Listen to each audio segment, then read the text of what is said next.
My story begins with a sound that never really leaves my mind.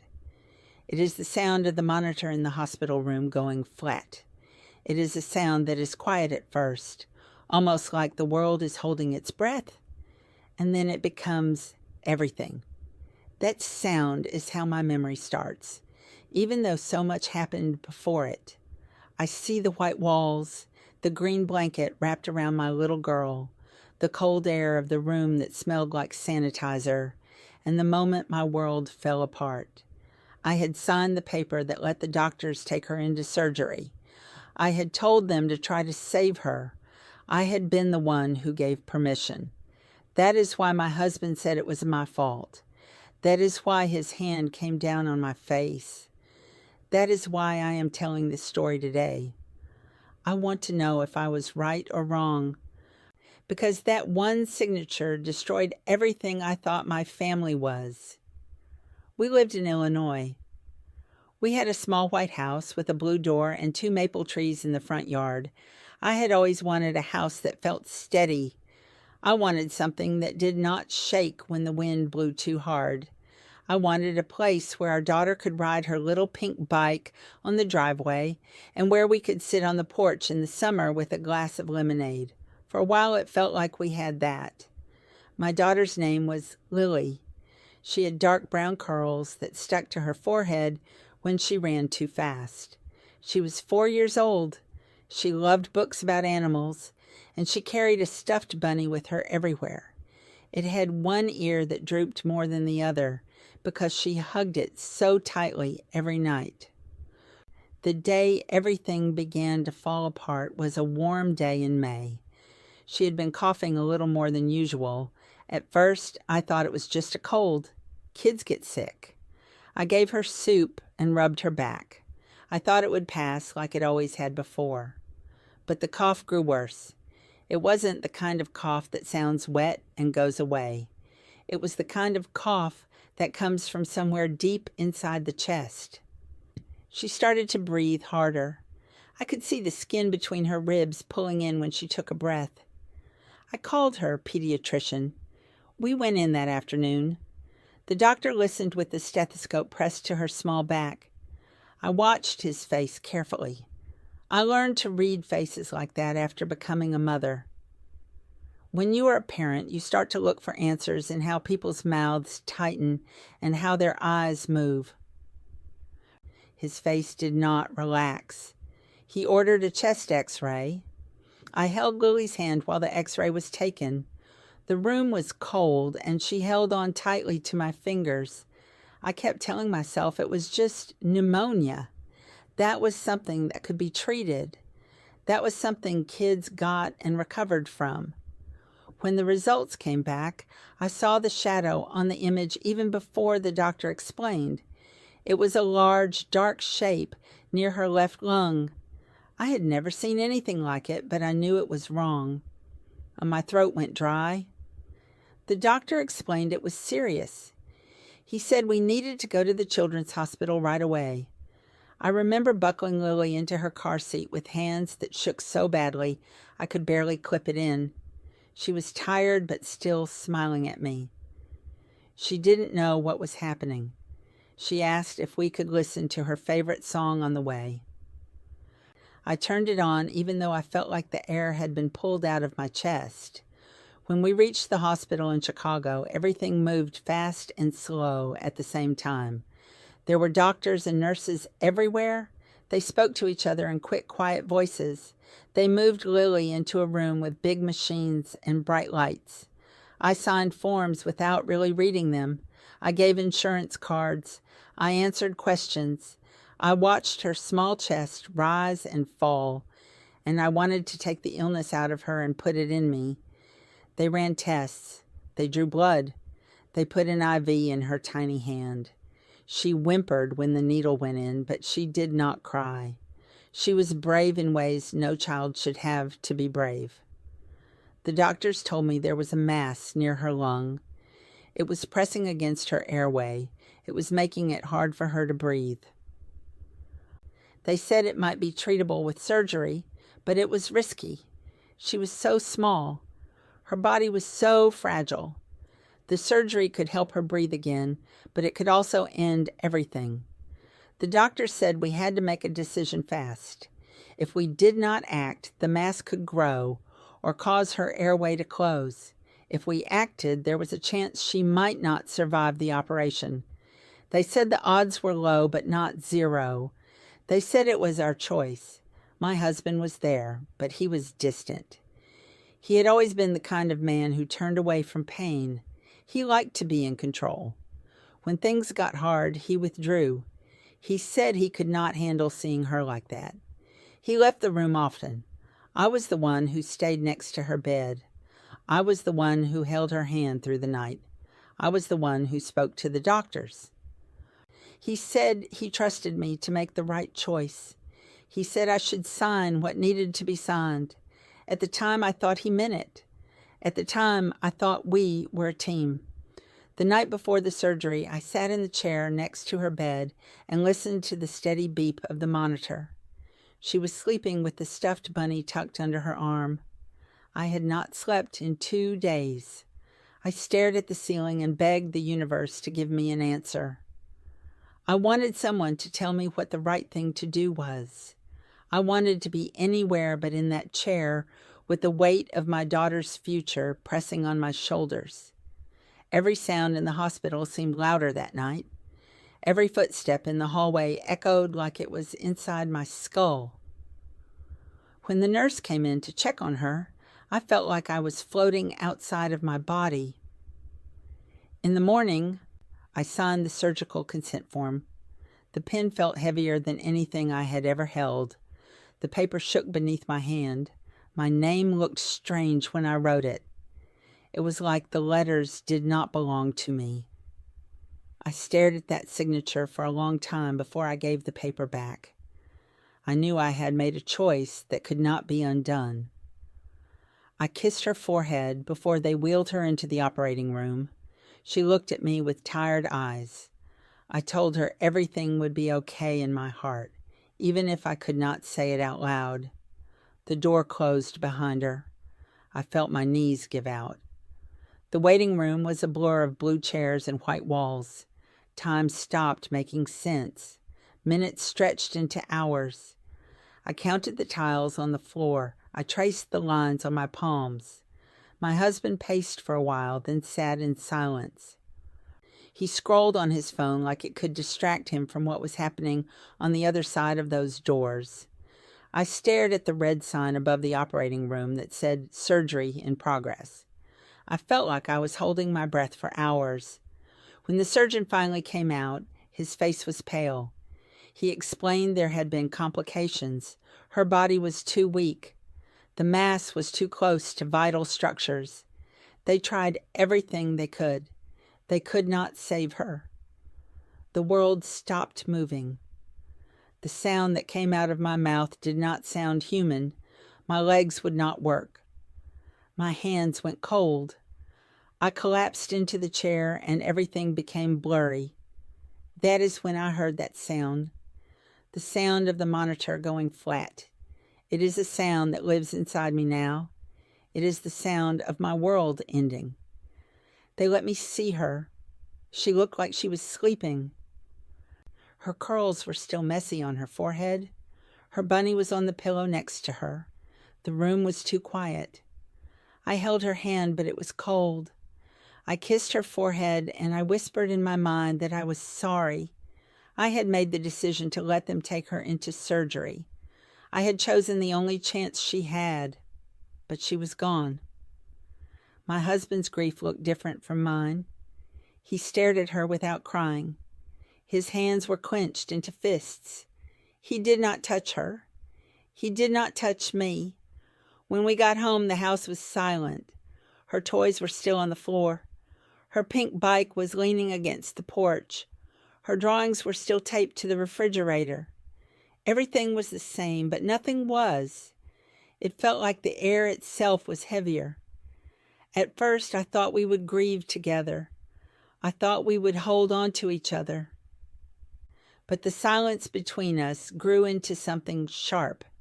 He started to look at me with eyes that were not the same. When he finally spoke, His words were like knives. He said that I had signed the paper. He said that if I had not agreed to the surgery, she would still be alive. He said I had killed her. He said it was my fault. I tried to explain that the doctors said there was no other option. I tried to explain that I only wanted to save her, but he would not hear it. His pain needed a place to land, and he chose me. The night he slapped me, the house was dark. I was sitting at the kitchen table staring at the empty chair where she used to sit. I was holding her bunny because I could not let it go. He came into the room with a storm inside him. He stood over me and shouted things I can still feel in my bones. I said nothing. I just sat there, holding that little bunny. His hand came down hard against my cheek. The sound was sharp. My head jerked to the side. For a moment I could not breathe. The room tilted. The world went quiet, except for the ringing in my ears. I touched my face. It burned. It was the kind of pain that does not stay on the skin but seeps into your chest. He looked at me like he did not even see me anymore. He walked away. I sat there alone in the dark with the taste of salt in my mouth. That moment changed everything. I realized the man I had trusted to hold my hand through our worst moment had become someone who wanted to crush me under the weight of his grief. I realized I was not safe in my own home. I want you to hear this part clearly, because this is where everything began to turn from tragedy to something else. I had lost my daughter. That was already a pain bigger than anything I thought I could survive. But now I had also lost the person who was supposed to be my partner. He had turned his pain into a weapon. He had turned his blame into a cage. And I was standing at the edge of that cage, realizing I would have to find a way out. The days after the slap moved like molasses, slow and thick and heavy. I walked through the house like a ghost. The bruise on my cheek was a dull yellow by the end of the week. I wore my hair down to cover it. I told no one. I could not bring myself to say the words out loud. My parents lived 2 states away. His parents lived nearby, but they adored him and never really liked me. I had no close friends because he liked it that way. He liked to keep me close to home. I used to think it was love. Now I understood it was control. I kept replaying the moment over and over in my mind. I kept thinking about the surgery. I kept thinking about the pen in my hand and the paper with my signature. I kept wondering if I should have waited, if I should have said no, if she would still be alive if I had done something different. The doctors had said the mass would have taken her anyway. They said the surgery was the only chance, but grief does not listen to logic. Blame is louder than reason. One night I sat in Lily's room. Her bed was still made. Her little shoes were still lined up by the wall. I sat on the floor with her bunny in my lap and cried until I could not cry anymore. That was the first night I said to myself that I could not keep living like this. I had already lost my child. I could not lose myself, too. I decided I would find a way to protect what was left of me. I decided I would tell my story. I decided I would not let his blame be the only truth left behind. Please listen to my story and tell me in the comments section if I was right or wrong because I signed the paper that let the doctors try to save my little girl, and it cost me everything. I lost my child, and then I lost the man I thought was my partner. I need to know if choosing hope was wrong. The night after the slap, I did not sleep at all. The house felt like it was shrinking around me. Every room carried the ghost of Lily's laughter.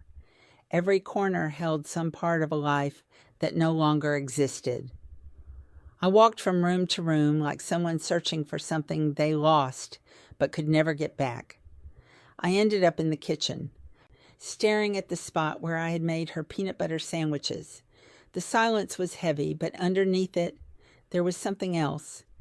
It was the feeling that something in the story I had been told might not be complete. In the days after she died, I had done everything the hospital asked me to do. I signed the papers. I collected the personal items they handed back. Her bunny, the clothes she had been wearing, a few sheets of paperwork. But that night, with the bruise still warm on my cheek, I went back to the box they had given me. I had not really looked inside before. I had just placed it in the closet because it hurt too much to touch it. My hands shook as I opened the lid. This air inside the box smelled like disinfectant and something sweet. I pulled out the papers. There were more than I remembered. The discharge packet contained medical summaries, lab reports, and consent forms. Most of it was words I could barely understand. But at the bottom, I found something that made my chest tighten. It was a note attached to one of the forms. It was written by a nurse. It said there had been a complication before they even began the main part of the surgery. It said there had been a delay. The words were vague, but they hinted at something that had gone wrong early on. It said the surgical team had waited for clearance from the attending surgeon who had not been immediately available. It said there had been a wait of almost 30 minutes before they could begin. I stared at that note for a long time. 30 minutes. That was not something anyone had told me. No one had said there was a delay. No one had said anything other than that they had done everything they could. My heart started to pound. The world around me felt unstable again. If there had been a delay, then maybe there was more to this story than the simple truth I had been forced to carry. Maybe my signature had not been the only factor. Maybe they had made mistakes, too. I turned on the small lamp in the living room. The light was soft and warm, but it did not make me feel safe. I spread the papers across the coffee table. I traced every word with my finger.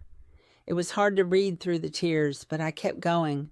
There were numbers, times, signatures, and then I found something else. The surgical consent form had 2 signatures on it.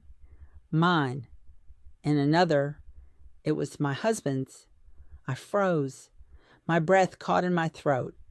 I remembered signing it myself. I remembered him saying I should make the choice. But why was his signature there too? The timestamp on his signature was 10 minutes after mine. That meant he had signed it too.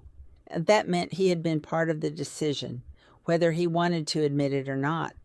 My head spun. All this time he had been telling me it was my fault. All this time he had thrown the blame at me like it was a stone, but he had signed the paper too. I held the form in my hands and felt something shift inside me. The twist of the story had always been hidden in the paperwork. While I had been drowning in guilt, the truth had been sitting in a box in the closet. He had signed. There had been a delay, and no one had ever told me. The weight of blame I had carried was not the whole story. I felt a spark of something new. It was not relief.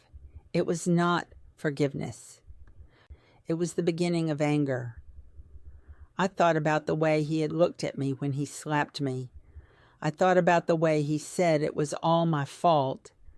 I thought about how he had stood in that hospital hallway pretending to be helpless while I made the decision. But he had not been helpless. He had been part of it. He had signed too. Maybe he didn't remember. Maybe he didn't want to remember. Or maybe he had chosen to erase that part of the story because it was easier to make me the villain than face his own guilt. The next morning I woke up with the form still clutched in my hand. The bruise on my cheek had darkened overnight. My reflection in the mirror looked like someone I barely recognized. The house was quiet. He was already gone for work. I sat at the kitchen table again and stared at the papers. The twist in the story sat there like a live wire. If I kept quiet, it would remain hidden, but if I spoke it out loud, everything would change. I picked up my phone and searched for the hospital's patient portal. I had never used it before. I logged in using the information they gave me after her death. There were more files there: progress notes, timestamps, an incident report marked as internal use. I could not open that one, but just seeing it there made my heart race. There had been something the hospital hadn't told us, something that might explain the delay, something that might explain why she didn't survive. I sat back in the chair, clutching the papers. For the first time since Lily's death, the story no longer felt like one straight line that ended with me signing a form. It was twisted, it was layered. And at the center of it, there was more than my guilt. There was his signature. There was the delay. There was something the hospital wasn't saying. I did not know yet what I was going to do with this information, but I knew one thing with absolute clarity. He had built his cruelty on a lie. He had told me I was the only one responsible. He had hurt me with words and with his hand, but he had signed the paper too, and that changed everything. I sat at the kitchen table for hours that morning. The papers from the hospital were spread across the wood surface like pieces of a puzzle I had never tried to solve before. The bruise on my cheek still throbbed, but it felt like it belonged to someone else now. The pain in my chest was heavier than the one on my face. For weeks I had believed the story was simple. I had believed that I had made the decision alone. I had believed that my signature on a single sheet of paper had ended my daughter's life. But now I knew that was not the whole truth. I was not the only one who had signed. I was not the only one responsible. And the hospital had not been honest about everything that happened that day. I stared at the digital portal on my laptop. The screen was pale blue and white. I clicked through every file. I read every timestamp. I saw how the surgery was supposed to start at one time and how it had actually started 30 minutes later. I saw that the incident report was locked and marked as internal. My hands trembled as I printed every file I could access. I stacked the pages in a folder. I did not know what I was going to do with it yet, but I knew I needed proof. I needed something to hold on to besides the blame he threw at me. When he came home that evening, I felt something shift in the air between us. Before, I had only felt crushed under his grief and cruelty. Now I carried something he didn't know I had. Knowledge, a truth he was pretending didn't exist. I didn't say anything. I didn't have to. His silence was sharp, like a knife hanging in the room. I stayed quiet, but I watched him with new eyes. I saw the cracks in his anger. I saw the way his grief hid behind his rage. I saw a man who had chosen to bury his own part in the story to survive it. And in doing so, he had decided I was the enemy. In the days that followed, the grief in the house turned into something colder. He barely spoke to me. He slammed doors and stomped around. He left for hours. When he was home, the weight of his presence pressed down on me like a storm cloud that never left. I started sleeping with the bedroom door locked. I started keeping the folder of printed documents hidden in the lining of my coat. I felt like I was living in a house that was no longer mine. One morning, I made a decision. I would not let the story stay twisted inside my head. I would find out what had happened in that operating room. I called the hospital records department. My hands were shaking so badly I almost dropped the phone. I told them I wanted to request the full surgical report. They told me it would take time. They said some parts might not be released without legal involvement. When I hung up, I sat there staring at my hands. I knew that this was only the beginning. If I wanted the truth, I would have to fight for it. That night, when he came home, something darker lingered in his eyes. The house felt dangerous.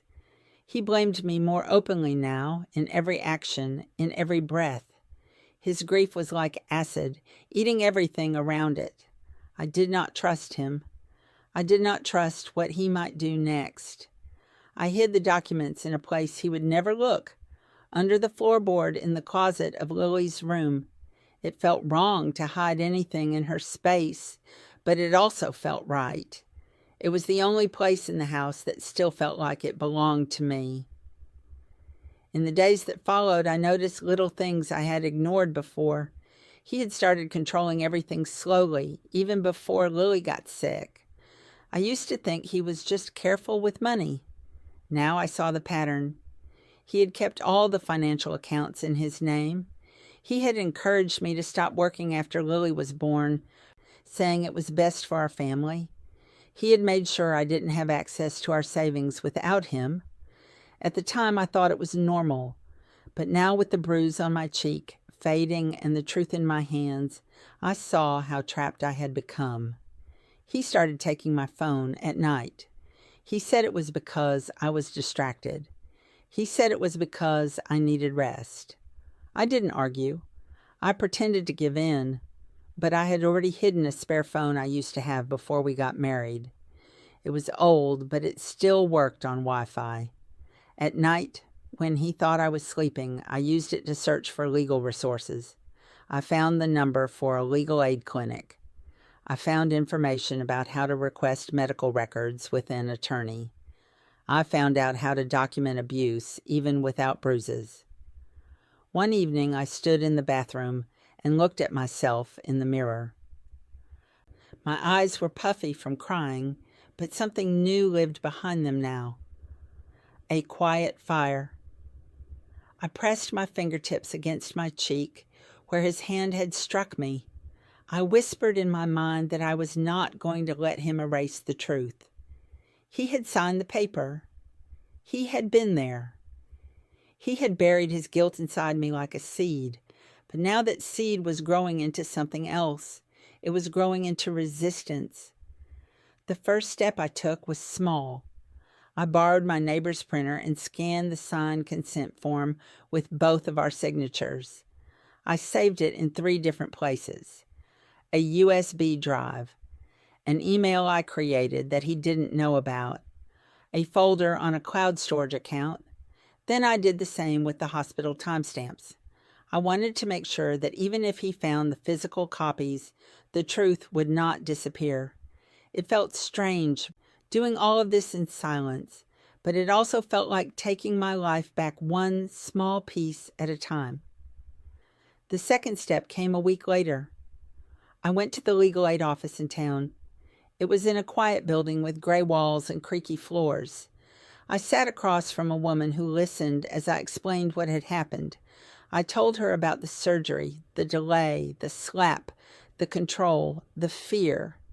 My voice trembled, but I did not stop talking.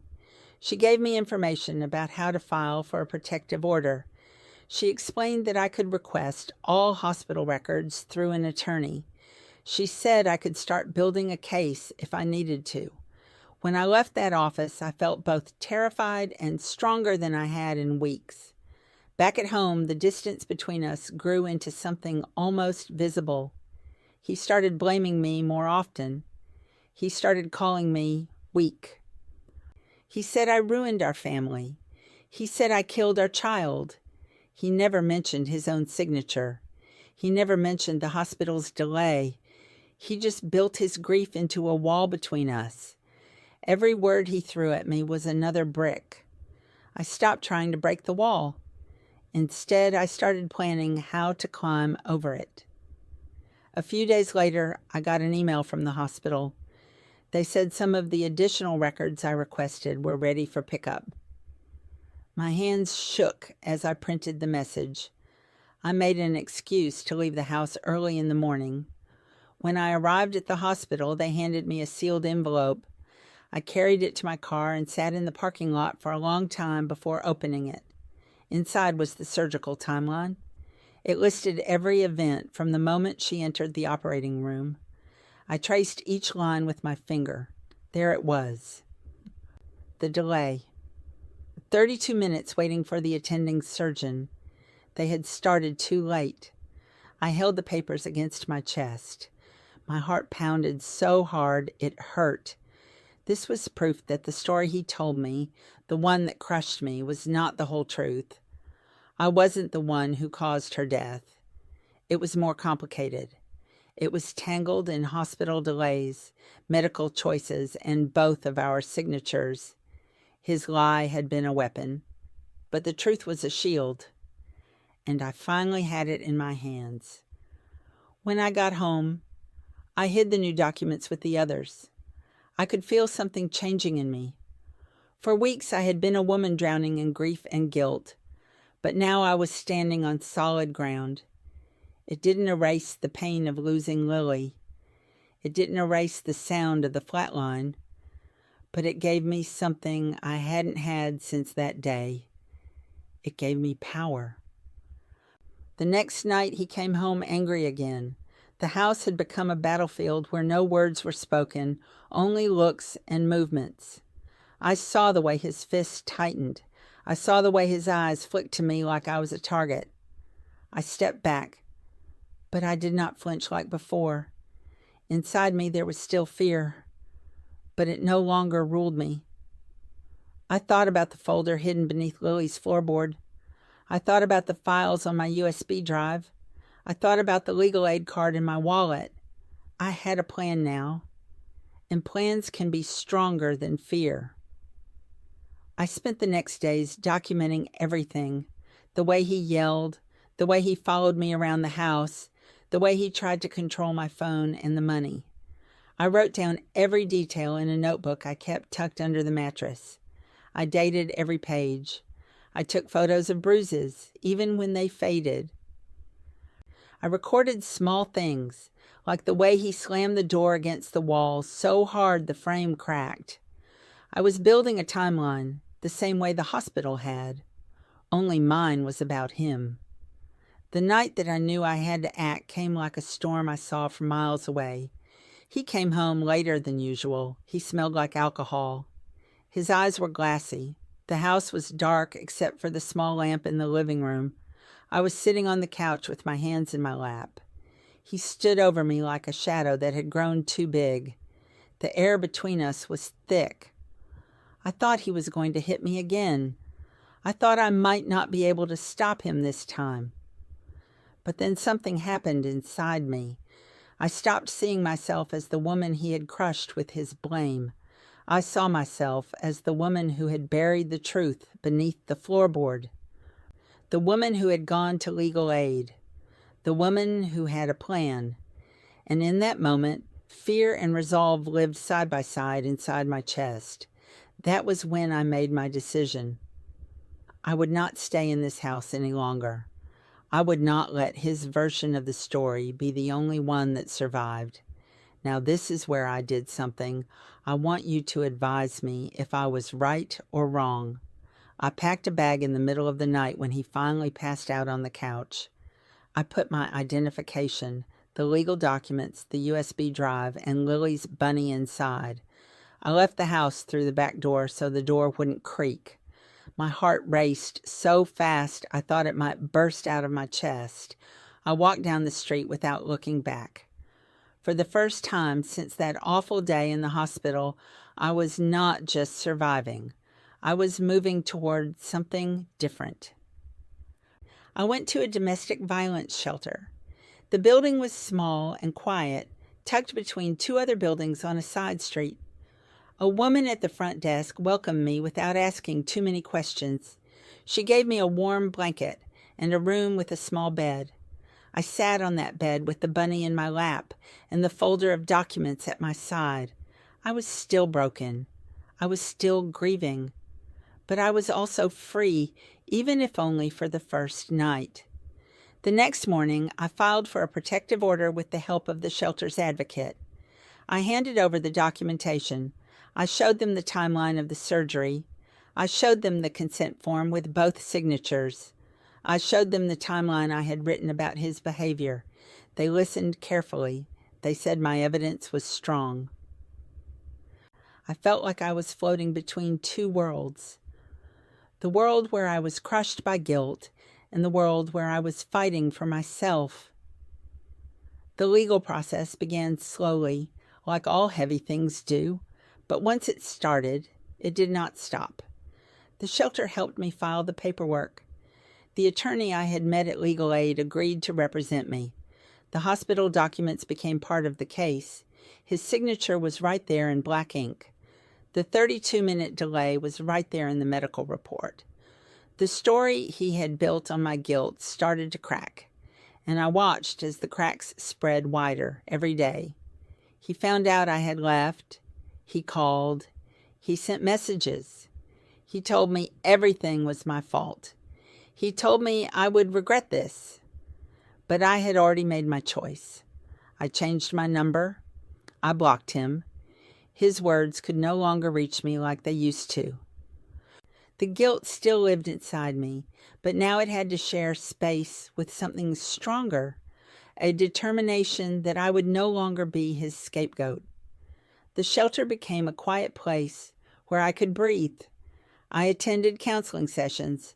I met other women who had escaped worse. I learned how to rebuild a life from nothing. I learned how to trust my own voice again. I started writing every night. I wrote about Lily. I wrote about the hospital. I wrote about the slap. I wrote about the way I had almost lost myself. And with every word, I found small pieces of myself again. The hospital investigation took time, but it came. The documents I had gathered forced them to review what happened. The attending surgeon admitted there had been a delay. They said it was a mistake. It did not change the outcome. She was still gone. But it changed the way the story lived in my head. I was not the woman who killed her child by signing a piece of paper. I was the woman who loved her child enough to give her a chance, and the hospital made mistakes. And my husband buried his guilt inside me to survive his own pain. The legal case against him grew stronger with time. The slap, the control, the threats, the way he tried to erase his signature, the way he twisted the story to trap me. It all became part of the record. It all became part of a bigger truth than the one he had tried to write alone. And through all of this, I kept Lily's bunny with me. It sat on my nightstand at the shelter like a reminder of what I had lost and why I was fighting to live again. Her memory was not just the day she died. It was the years I spent watching her smile and run in the yard. It was the way she loved the world with her whole heart. That was what I chose to hold on to. The shelter was quiet at night. The walls were pale and the hallway lights hummed softly. I often lay awake, staring at the ceiling, listening to the sound of my own breathing, feeling the weight of everything pressing down on me. I thought leaving the house would make the guilt disappear, but it didn't. It only changed shape. Now the guilt lived next to fear. And next to fear, there was a quiet strength that hadn't been there before. Every morning I met with my advocate. We worked through paperwork. We discussed the legal process. She said I needed to be ready for what might come next. She said people like him often fought back hard when control slipped through their fingers. She was right. The day he was served with the protective order, the calls began again. I didn't pick up. He left messages that grew louder and more desperate. Each one felt like a shadow reaching through the walls of the shelter. But I was no longer where he could touch me. I forwarded the messages to my attorney and deleted them. I refused to let his voice take root in my mind again. As the legal process moved forward, the hospital investigation also grew. I received a letter saying they had opened an internal review. They had interviewed the surgeon and the staff. They acknowledged the delay and said it was under administrative review. Those words felt cold, but they were a crack in the wall.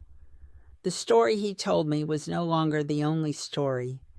But then something happened that I did not expect. One afternoon, my attorney asked to meet me. We sat in a small office that smelled faintly of old books and coffee. She told me the hospital had released new information. My heart pounded in my chest. She handed me a manila envelope filled with documents. I pulled out the pages one by one. Among them was a document I had never seen before. It was a medical note signed by the surgeon. It stated that the consent for the surgery had been altered after the fact. I stared at the page until the words blurred. My attorney explained that the hospital had discovered a second version of the surgical consent form. This version was time-stamped later than the original. On this version, only one signature appeared: mine. His signature had been removed from the official record. I felt the air leave my lungs. It was like the floor beneath me had disappeared. For weeks, I had believed he simply denied signing it. But now I understood something much darker. He hadn't just denied it. Someone had removed his name. Someone had changed the record after she died. I pressed my hands against my knees to steady myself. The truth was bigger than I thought. I had believed he was only twisting the story out of grief. But now I realized he had done more than lied to me. He had contacted the hospital after her death and somehow convinced them to alter the document. My attorney said the hospital staff admitted they had received a request to correct the record for clarity. They said he had told them I had signed alone, and they had done it. He hadn't just broken me at home. He had reached into the official records and erased himself from the story. That was the real twist. He had buried his guilt not only in my heart, but also in the paperwork that told the world what happened to our daughter. My hands were cold. My body shook. I felt grief and rage burn through me like fire. I thought about the night he slapped me. I thought about the way he looked at me, like I was the only one to blame, and now I knew he had made sure the world would believe it too. I walked out of the attorney's office that day with the manila envelope clutched against my chest. The air outside was sharp and cold. It made my lungs ache. I walked back to the shelter slowly, each step heavy. This new truth changed everything. The fight ahead was not just about my safety. It was about rewriting a story he had deliberately twisted. Over the next few weeks, my attorney filed motions to get the original consent record entered as evidence. She explained that tampering with medical records was serious. It could lead to legal consequences for both him and the hospital staff involved. She told me this was more than a custody or domestic violence case now. It was bigger. It had legal weight he could not simply shout away. When the court hearing for the protective order arrived, he stood across the room from me for the first time since the night I left. He looked different, not softer, sharper, like a man cornered. His eyes found mine, but I didn't look away this time.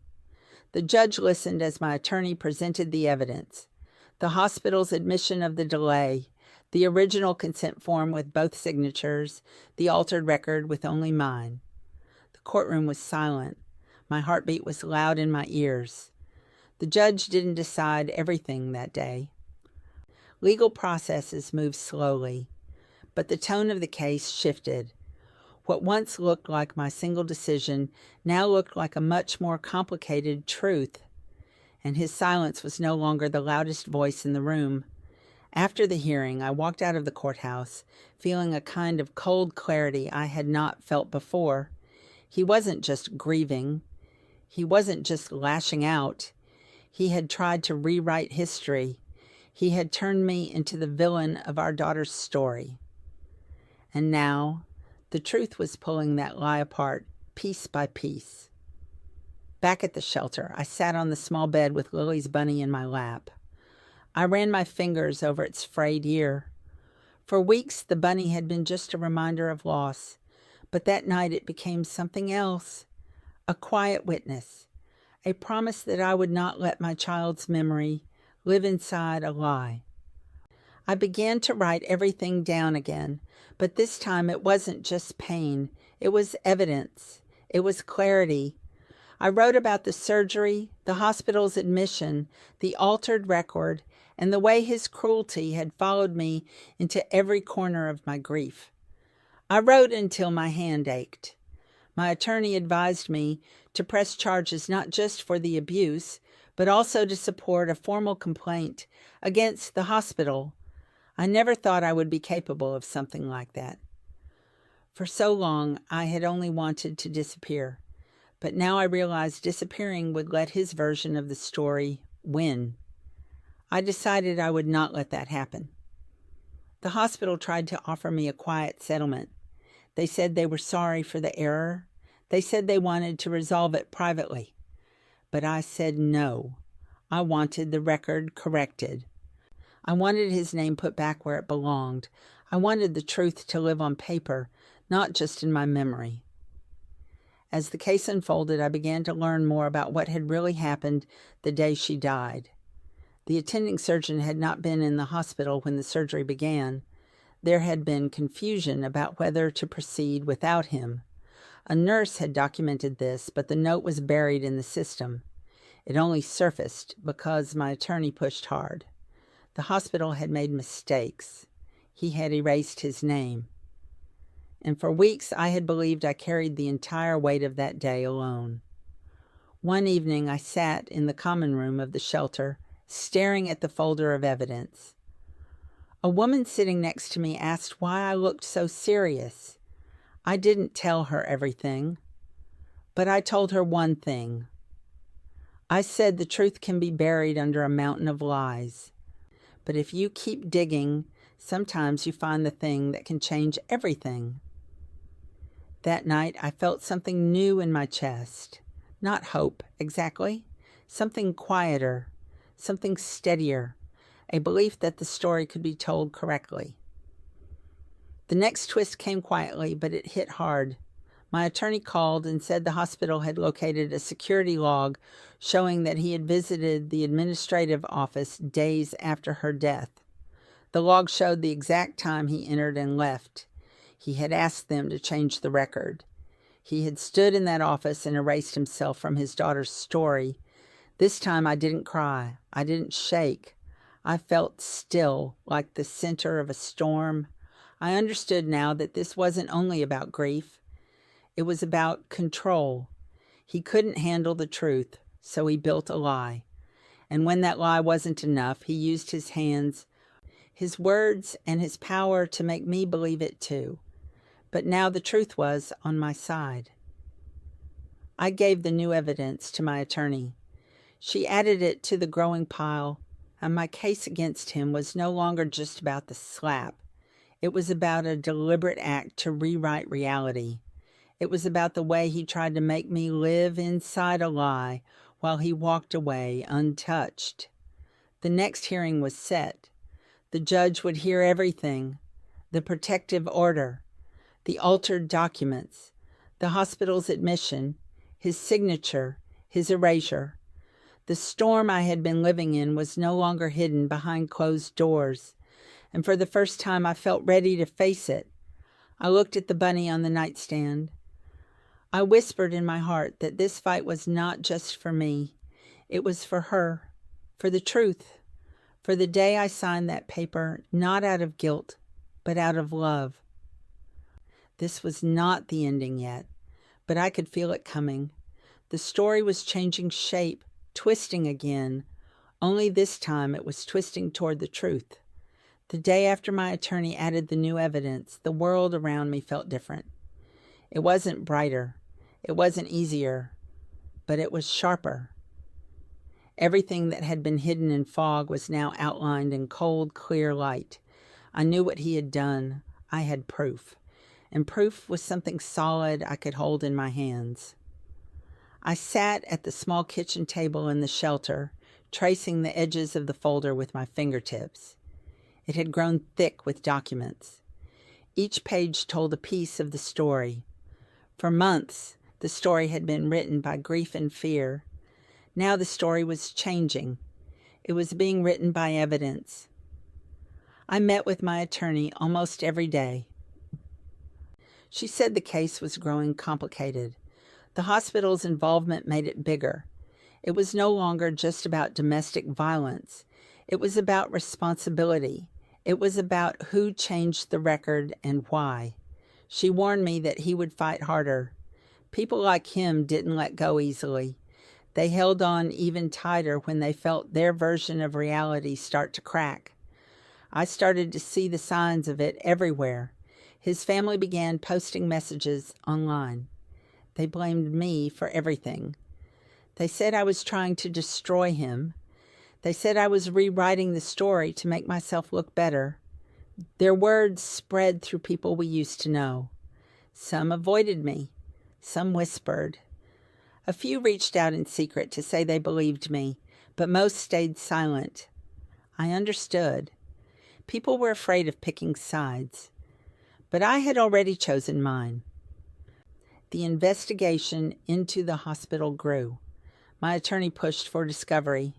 We obtained logs, emails, and security footage. The footage was grainy, but it showed him walking down the hallway to the administrative office 2 days after our daughter died. He held a folder in his hand. He stayed inside for nearly 30 minutes. The footage ended with him leaving the building alone. When I saw that image on the screen, something inside me shifted. I had spent so many nights asking myself if I had made the wrong choice. I had replayed the surgery over and over in my mind. But now I saw a man who had made a choice of his own, a deliberate, calculated choice to make me the villain. The case began to draw more attention. The hospital wanted to handle it quietly, but the legal filings became public record. People in town started talking. Some of them remembered the day she was taken to the hospital. It had been cold and the snow had covered the parking lot. It was the kind of day people remembered. I stayed in the shelter, away from it all, but I could feel the storm gathering outside. One evening, my attorney called with another update. The hospital had decided to cooperate fully. They admitted that a senior administrator had made changes to the consent record after a verbal request from him. They admitted that the administrator did not verify the request properly. They admitted they had made an error. They also revealed something else. He had told them I was unstable. He said I had pressured him. He said I made the decision alone. They believed him enough to make the change without checking with me. That revelation cut deep. It wasn't just that he lied to me. He had lied to strangers to shape the story. And they had believed him because it was easier to see a grieving father as a victim than to question the way he twisted the truth. I sat in my room that night and let the weight of it settle. The world had been ready to let me carry everything. But now the truth was clawing its way to the surface. The court hearing for the protective order was only the beginning. A civil case was building. My attorney explained that once the full truth came out, it could change everything about the divorce, the protective order, and even the hospital's legal standing. She said he might try to settle. She said he might try to turn the story again. I knew he would. 2 weeks before the next court date, something unexpected happened. I received a letter from his lawyer. It was thick and cold. Inside were pages of accusations. He claimed I was emotionally unstable. He said I had made reckless choices. He said I was responsible for everything. He even attached copies of the altered medical records, as if the truth didn't already live in my folder. My attorney laughed softly when she saw it. She said desperation often looks like strength on paper. She said it was a sign we were closer to breaking through than I realized. But the letter still hurt. It reminded me how easy it was for him to turn everything upside down. It reminded me how many times I had almost believed him. It reminded me how fragile the truth can feel when one person fights so hard to bury it. I spent the next few days gathering everything I could. I kept the original consent form in a safe box. I collected every email, every hospital letter, every piece of evidence. I wanted nothing to be lost. I wanted the truth to stand, even if I fell apart again. At night, the memories came like waves. I remembered the way she squeezed my hand in the hospital room. I remembered the way the machines hummed. I remembered signing the paper. I remembered believing with every piece of my soul that I was giving her a chance to live. And I remembered the way he looked at me after the surgery failed. I remembered the slap. I remembered the way my skin burned, and my heart felt like it would never beat the same again. That night I promised myself something. I promised that I would not let the last memory of her be buried under the lies he built. The shelter staff helped me prepare for the upcoming court date. They gave me practical support, but more than that, they gave me quiet strength. They didn't see me as the villain. They didn't see me as weak. They saw me as someone trying to survive. That was enough. Then another twist came. My attorney found an internal email between the hospital administrator and him. It was short but clear. It showed him asking them to make sure the consent record reflects her decision only. It showed them agreeing without question. I stared at that email until my eyes hurt. There it was, the truth in black and white. The email became the center of everything. It proved his intent. It proved the hospital's failure. It proved that I had been living inside a lie carefully built by more than one person. It wasn't just his hand that had shaped this. It was an entire system that found it easier to believe him than to look deeper. The upcoming hearing was no longer just about whether the protective order should be extended. It was about whether the court would believe me over the story he had told the world. I lay in bed that night with my hands over my chest, feeling my heartbeat. For months, the rhythm had felt like something fragile, but now it felt steady. The fear was still there, but it wasn't the loudest voice anymore. I began to imagine what it would be like to walk into that courtroom and tell the truth.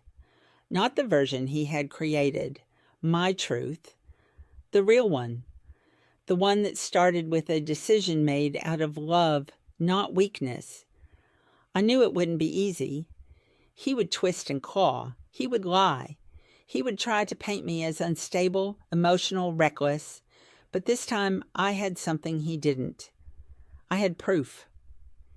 In the days leading up to the hearing, I prepared silently. I rehearsed the sequence of events in my mind. I traced every step of the day she died, not to punish myself, but to remember the truth. He had signed the form.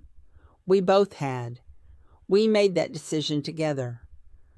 I had not forced his hand. I had not lied. I had not done anything except try to save her. He had erased himself after the fact.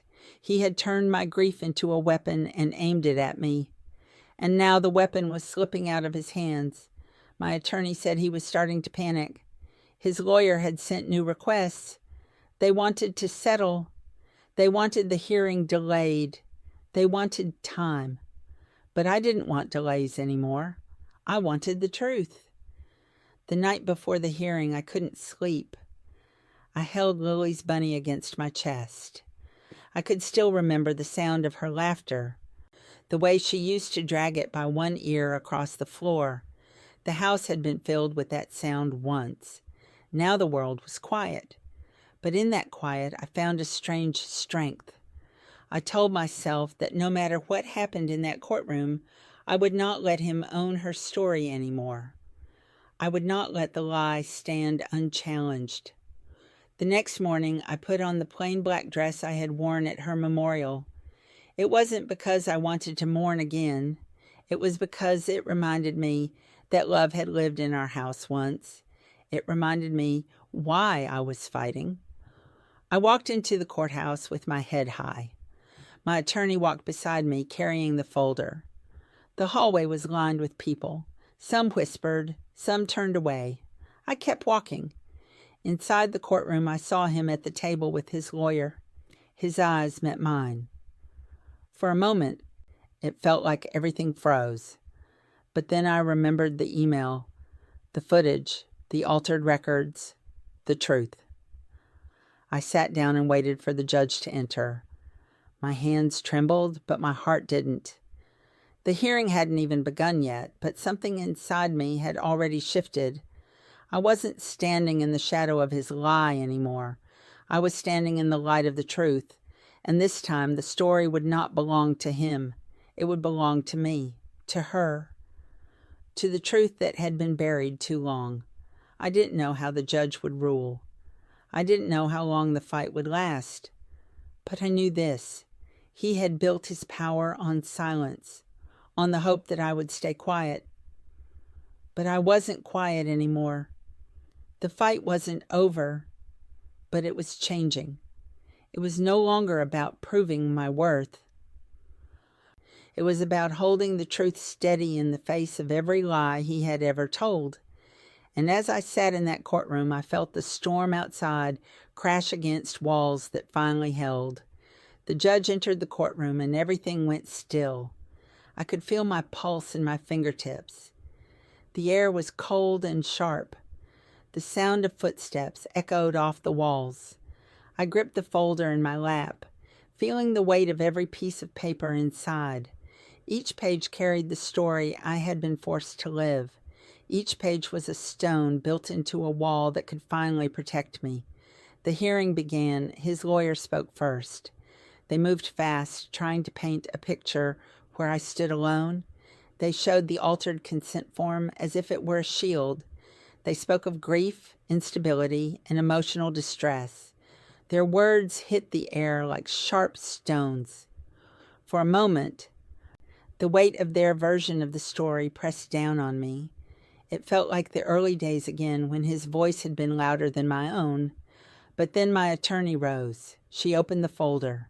She spoke slowly and clearly. She presented the original consent form with both signatures. She showed the hospital's internal review. She showed the security footage of him walking into the administrative office. She showed the email where he asked them to erase his name from the record. She spoke of how grief can twist people, but how lies are still lies. The courtroom stayed silent. Even his lawyer hesitated. I sat there with my hands in my lap, breathing evenly. For months, this moment had lived in my nightmares.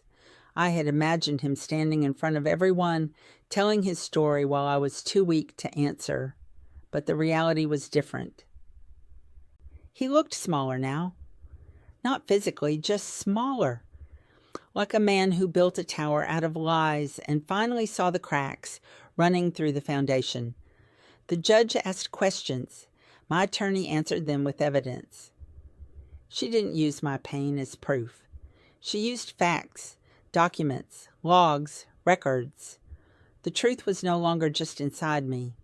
It was outside, alive in black ink, and signatures and timestamps that couldn't be twisted back. Then came the moment he took the stand. He walked up slowly.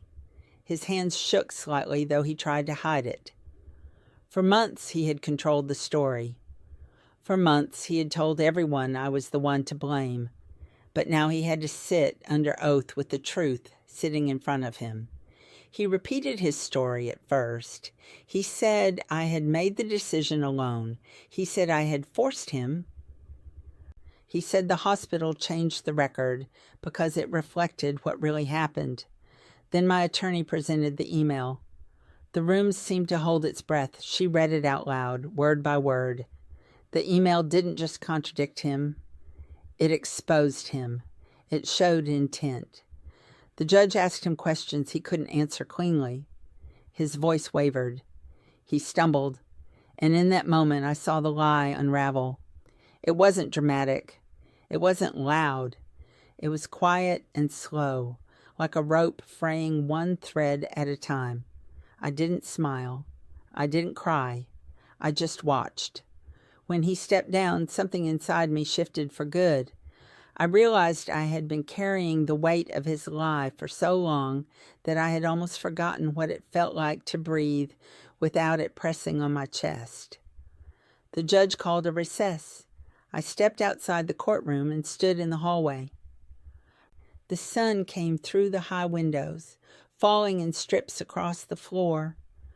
For the first time in months, the light didn't hurt my eyes. It didn't feel like something I had to hide from. I thought about Lily. I thought about the day I signed the form. I thought about the way his hand had been on the pen beside mine. I thought about the way grief had turned him into a stranger. But now the world had seen what I saw. The hearing resumed. The judge granted a full protective order. He would no longer be allowed to come near me. The order included consequences if he violated it. The judge acknowledged the evidence of tampering. That part would be handled in a separate case. But the truth had been recorded. It was no longer just mine. His face tightened when the judge spoke.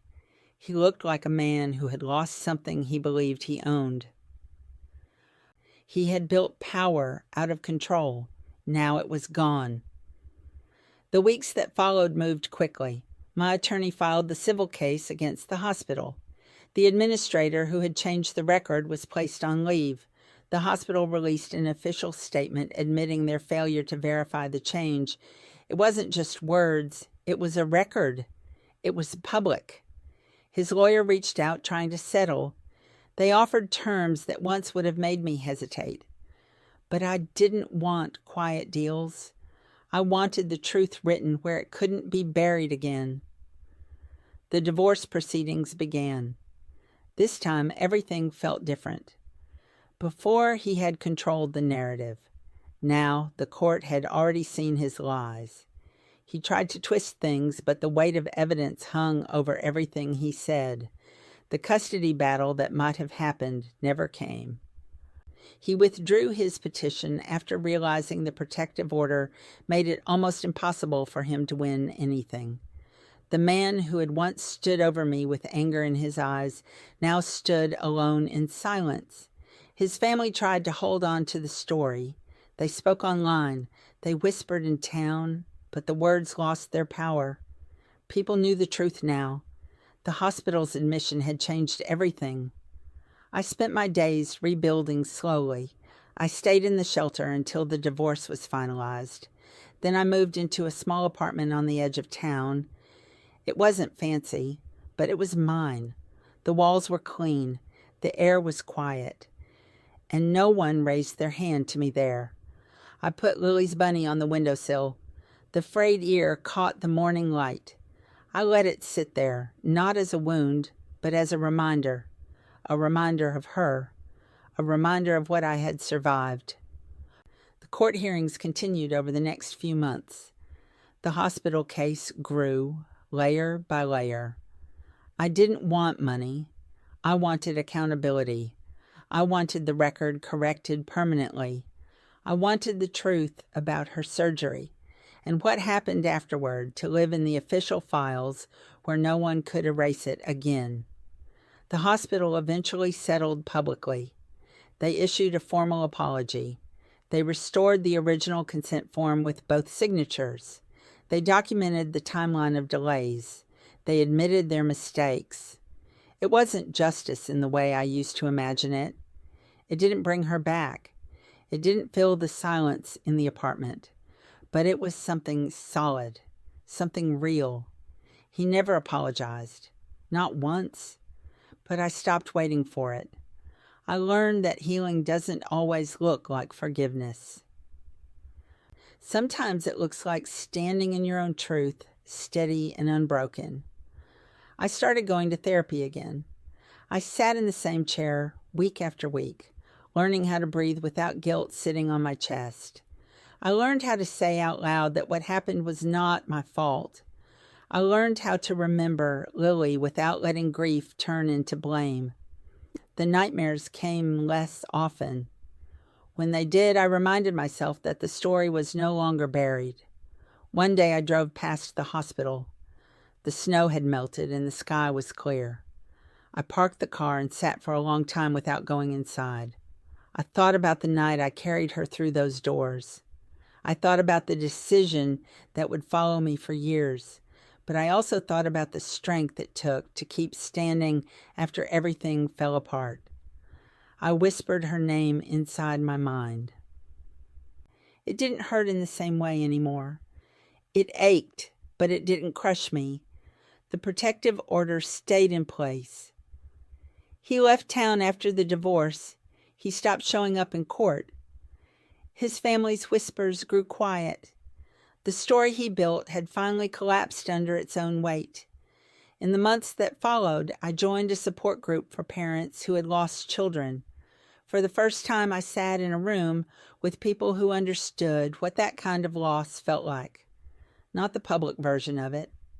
The private kind. The kind that lives in your bones. I told them my story. Not the edited version. The real one. About the surgery, about the lie, about the slap, about the way I rebuilt my life out of broken pieces. They didn't look at me like I was a villain. They didn't turn away. They nodded, and in their faces, I saw something I hadn't seen in a long time. I saw understanding. As spring came, I planted a small garden outside my apartment. Just a few flowers, daisies and lilies. I tended to them in the evenings. The earth felt warm under my fingers. Life kept moving forward, even when I didn't think it would. I learned to live with both truths at once, that I loved her more than anything, and that I had made the right choice that day. It wasn't a choice that saved her, but it was a choice made out of love, not out of recklessness. And that mattered. I also learned that the worst betrayals don't always come from strangers. Sometimes they come from the person who once stood beside you in the darkest moments. But even that kind of betrayal can lose its grip over time. The court records now carry the truth. His name sits on the consent form next to mine, where it always belonged. The hospital documented their failure. The judge's order protects me. The lies are written down, no longer floating in the air as rumors. And Lily's memory lives where it should. Not in his story, not in his blame, but in mine. In the quiet, in the flowers, in the way the light hits the windowsill in the morning. I know people will always have opinions. Some will say I was right. Some will say I was wrong. Some will never understand the weight of a choice like that. But I lived it. I know what it felt like to stand in that room, holding a pen, trying to save my child. That truth is mine, and it will never be erased again. Please tell me in the comments section if I was right or wrong to approve the surgery as a final chance, to refuse to let my husband's violence silence me, and to walk away from the marriage for my own sanity, because this decision didn't just end the life I thought I had. It cost me the man I loved, turned our families against each other, and left fractures that still run deep through everyone who once shared a table with us. And I know she will not be inviting me to her next family gathering this year.